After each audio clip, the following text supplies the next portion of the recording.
Olá, nós estamos no canal do Centro Espírita JJ Rodrigues hoje para falar da família. A minha família, a sua família, os desafios que a gente enfrenta, sempre sob a ótica do Espiritismo. E eu agradeço muito ao canal por essa oportunidade. E convido você a assistir esse vídeo, curtir, compartilhar, mas se você se sentir confortável, para que a gente consiga aí uma qualidade de atenção e para que a gente esteja sintonizado com o alto, a gente pode parar um minutinho rápido para fazer uma respiração profunda.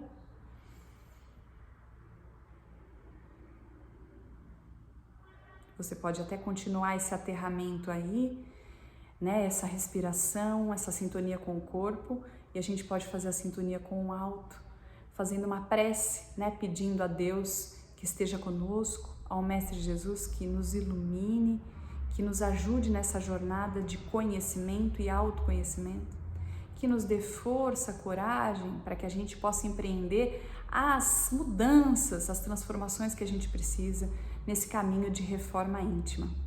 E a família faz parte disso, né? A família é a nossa primeira escola. O planeta Terra é uma escola, né? Nosso trabalho, nosso estudo, as escolas em si enquanto instituição, mas primordialmente a família. E eu não sei se acontece com você, muito provável que sim, sob a ótica do Espiritismo, que na família a gente tenha pessoas que a gente adora, né? Aqui, até amigos que a gente considera mais família do que a nossa família, com os quais a gente tem muita sintonia, muita afinidade. E existem outras pessoas que não têm tanto, para dizer o mínimo, né? Com as quais a gente tem, na verdade, às vezes até uma antipatia. O contrário daquela simpatia que a gente sente com uma pessoa que a gente vê e olha já como um irmão, né? Então, tem pessoas que a gente enxerga dessa forma de cara e outras a gente não tem um bom relacionamento e tem dificuldade em construí-lo, né? São laços que são mais desafiadores para nós. Eu, durante muito tempo, eu não sei se isso é também algo que acontece com você, caracterizava essas dificuldades da seguinte forma: o problema está com o outro, porque eu sou ótima, eu sou gentil, eu sou bem-humorada, eu tenho um temperamento muito fácil de se lidar, sou uma pessoa boníssima, então certamente o problema é o outro. E fazia uma série de julgamentos e avaliações. O Espiritismo nos vem trazer um descortinar, né? Um abandono de ilusões. Me parece sempre que a gente começa os diálogos com as pessoas com as quais a gente não se afiniza, tentando mudar o outro. A nossa proposta é mudar o outro.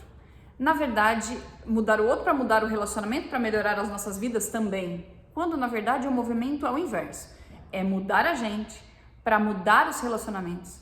E se o outro quiser mudar, isso é com ele e com Deus. Então, através do Espiritismo, eu comecei a entender que o movimento da família é um movimento de aprendizagem, de oportunidade para, através daquilo que a gente vive em situações domésticas, a gente conseguir se moldar ou se melhorar.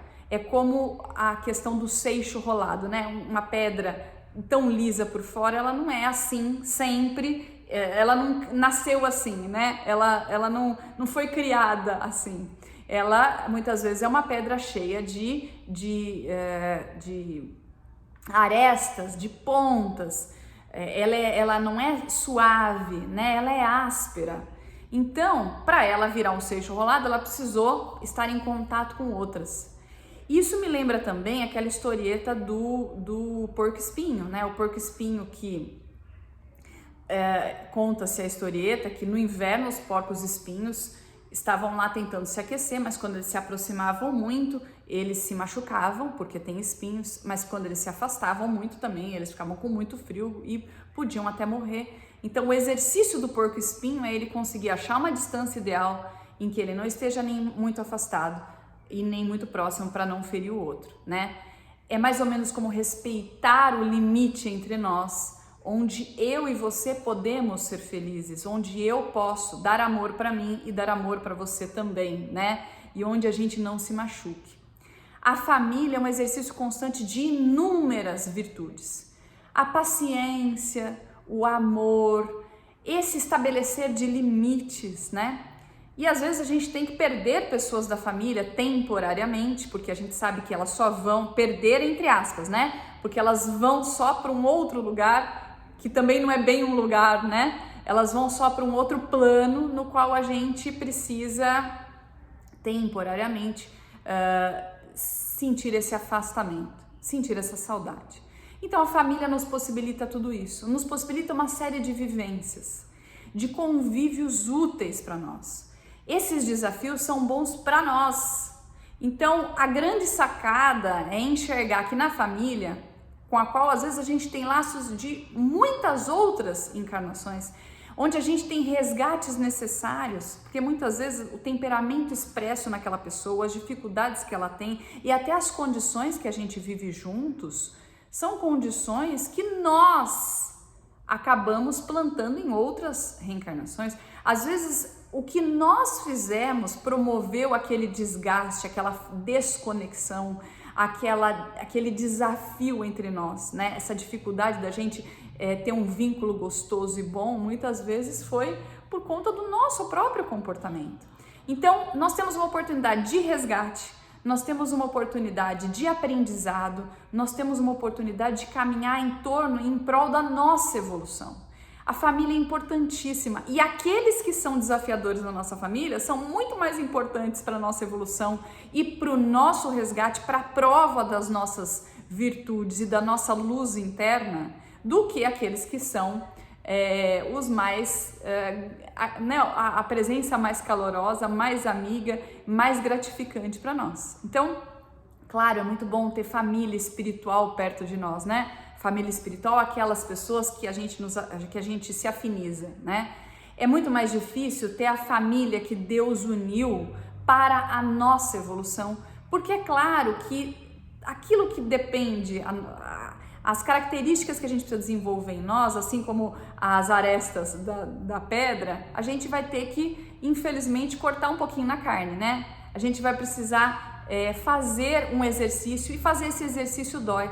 Mas aquilo que a gente exercita se fortalece em nós. E essa dor é momentânea porque o ganho é muito maior depois. Então, vejam, esse é o convite de olhar para a família amorosamente como uma oportunidade e uma dádiva para nós.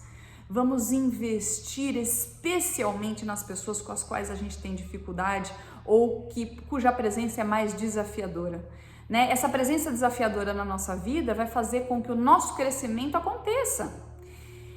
Nós vamos ter que criar esses limites muitas vezes os trabalhos, os textos também que o Espiritismo nos traz, como no livro Calma, de Chico Xavier pelo Espírito de Emmanuel, quando ele fala dos laços de família, ele diz, às vezes você vai plantar e vai se dedicar àquela árvore e àquela relação.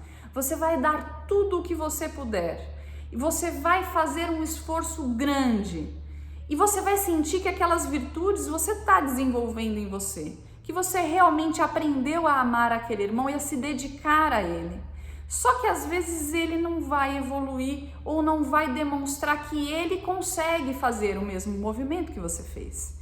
Depois de investir muito, regar aquela planta, em algum momento talvez você tenha que deixar aquela pessoa seguir o caminho dela.